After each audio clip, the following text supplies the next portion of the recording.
शाम के 8 बज रहे हैं। एक छोटे से मकान में एक आदमी कुर्सी पर बैठ के अखबार पढ़ रहा है। घर में ज़्यादा सामान नहीं है, लेकिन जो कुछ भी है बहुत अच्छे से सजाया हुआ है। वक्त है 2002 का। गुजरात के एक छोटे से शहर जामनगर में साल के आखिरी दिन के कुछ घंटे बचे हुए हैं, पर मेहता जी के घर में सब कुछ किसी आम दिन के जैसा ही है।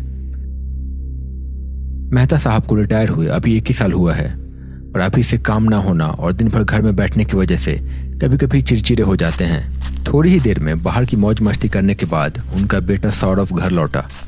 सौरभ के कॉलेज की छुट्टी है, या शायद छुट्टी का बहाना करके घर लौट आया है।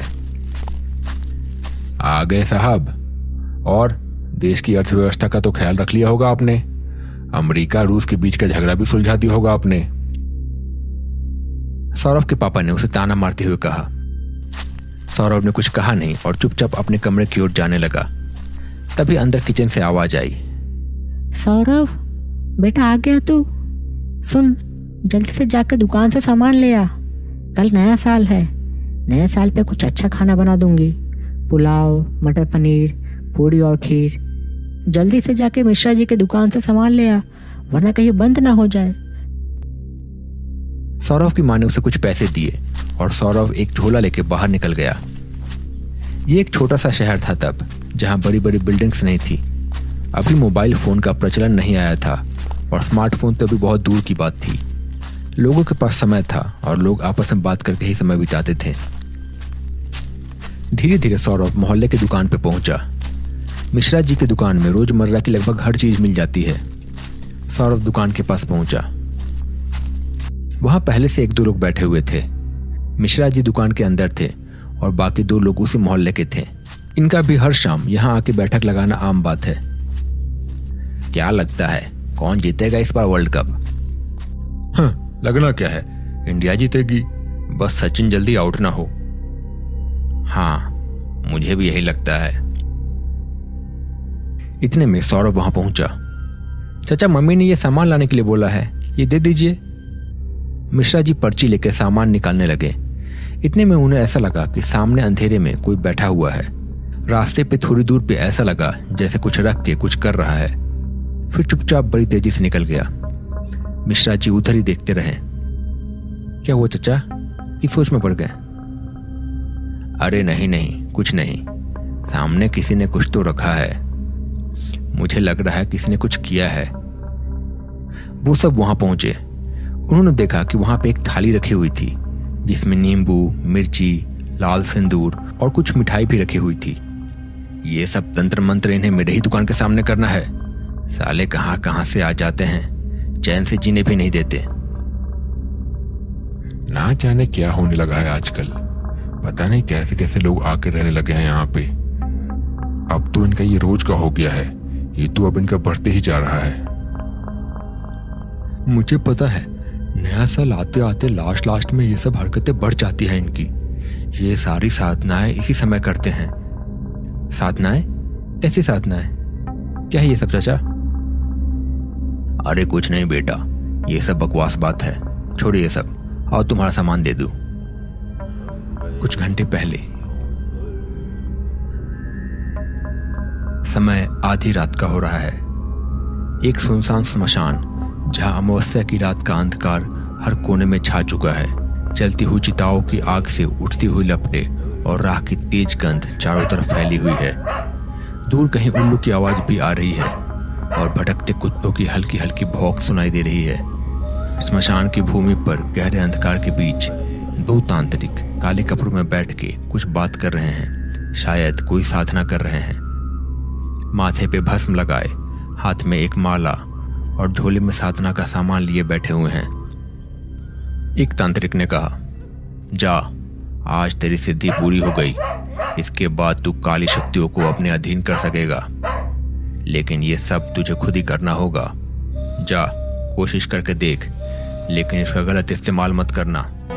उस दूसरे तांत्रिक ने उसे प्रणाम किया और चला गया। वो तांत्रिक थोड़ी दूर गया। तांत्रिक भारी और सदे हुए कदमों से स्मशान की केंद्र की ओर बढ़ रहा है। उसकी आंखों में एक अजीब रहस्यपूर्ण आग जल रही है। वो अपने गले से प्राचीन मंत्रों का उच्चारण करते हुए जा रहा है, जिसकी गूंज सारे स्मशान की खामोशी को चीर रही है। वो एक चिता के पास रुका जहां एक पुरानी लाश की राख अभी भी गर्म है।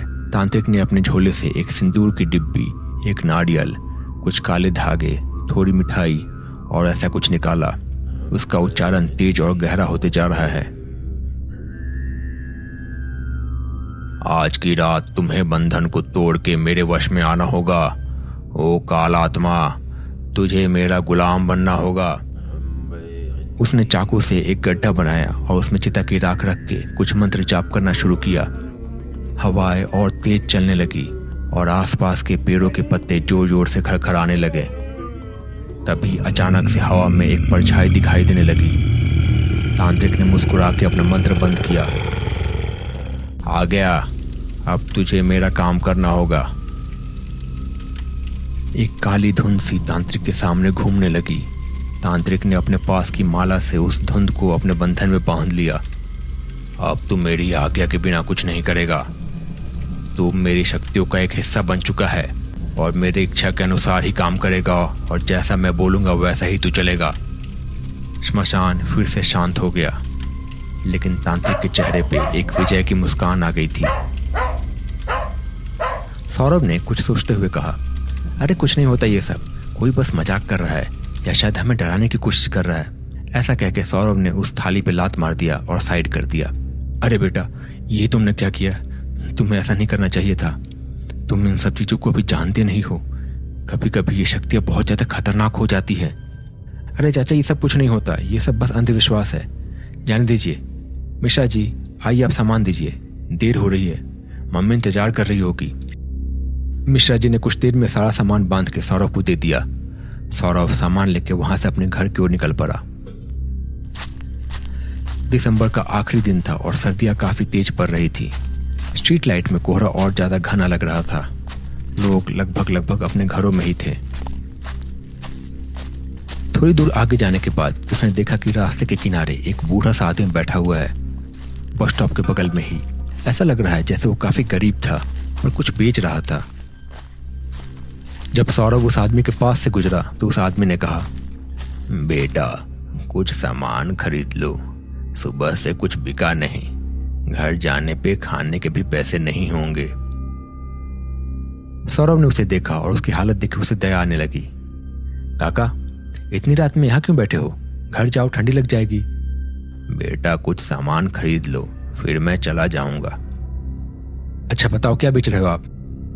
सौरभ ने देखा कि वो आदमी कुछ खिलौने, कंघिया और ऐसा ही कुछ सामान बेच रहा था। सौरभ के पास भी ज्यादा पैसे नहीं थे, फिर भी उसने 10 रुपए देके एक कंघी खरीद ली। अच्छा चाचा, अब जाओ, बहुत देर हो रही है। हाँ, अब चला जाता हूँ, अब मैं जा सकता हूँ। इसके बाद सौरभ उसी रास्ते पे आगे चलने लगा, पर अब उसे अचानक से कुछ अजीब सा महसूस होने लगा। उसकी कमर में दर्द होने लगा, पर उसने उस बात पर ज्यादा ध्यान नहीं दिया और आगे की ओर बढ़ने लगा।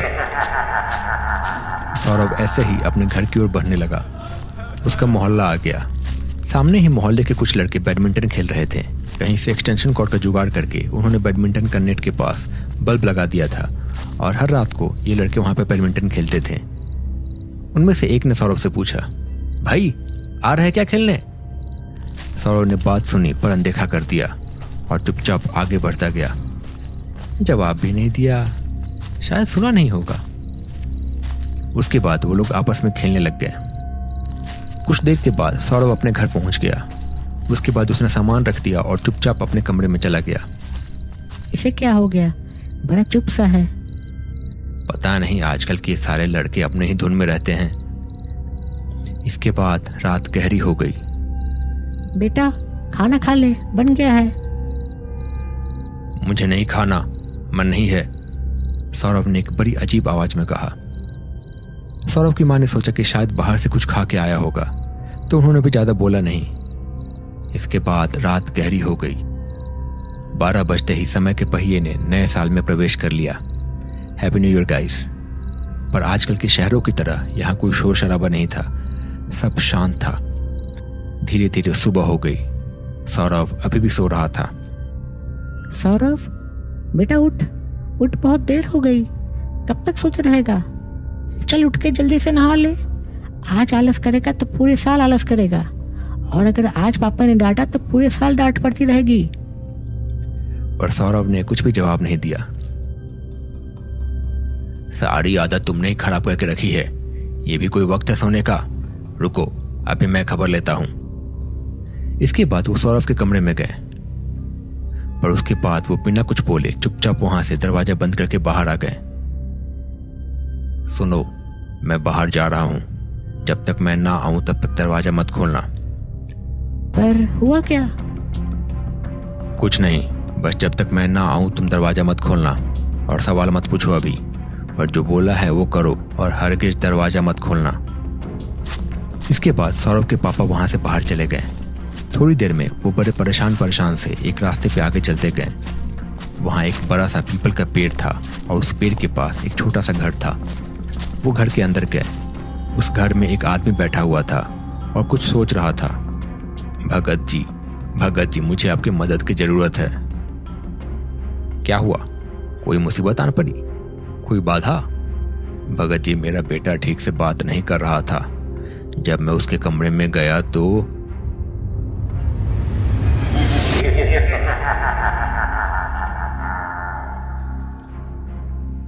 मैं बहुत ज्यादा घबरा गया। मदद कीजिए हमारी। अच्छा, मैं समझ गया। रुको, तुम बाहर इंतजार करो। फिर वो आदमी अपने कमरे में बैठ गया और कुछ मंत्र जाप करने लगा। कुछ देर के बाद उसने अपनी आंखें खोली। तुम्हारा बेटा एक प्रेत आत्मा के वश में है। उसने शायद इसे छेड़ा है, कैसे ये नहीं पता, पर इस आत्मा को किसी तांत्रिक ने अपने वश में किया है। हमें मंत्र जाप से और अनुष्ठान से उसे किसी तरह उसके शरीर से बाहर निकालना होगा, और जल्दी ही करना होगा, वरना वो आत्मा तुम्हारे बच्चे को अपने साथ लेके जाएगी। एक काम करो, आज रात को तुम उसे अपने साथ खंडहर के पास वाले मैदान में लेके आओ।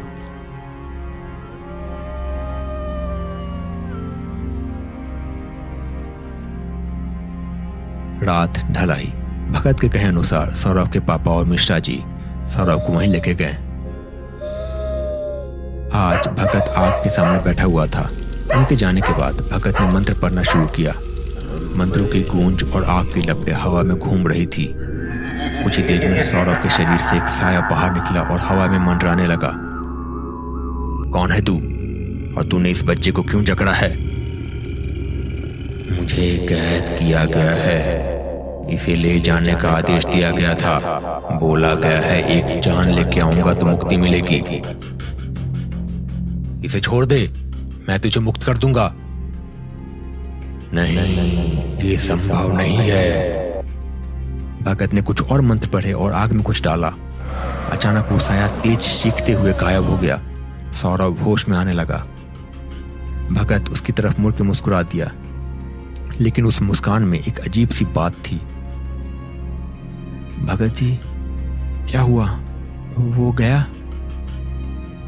भगत जी ने एक ठंडी सी मुस्कान के साथ कहा, हाँ, वो गया।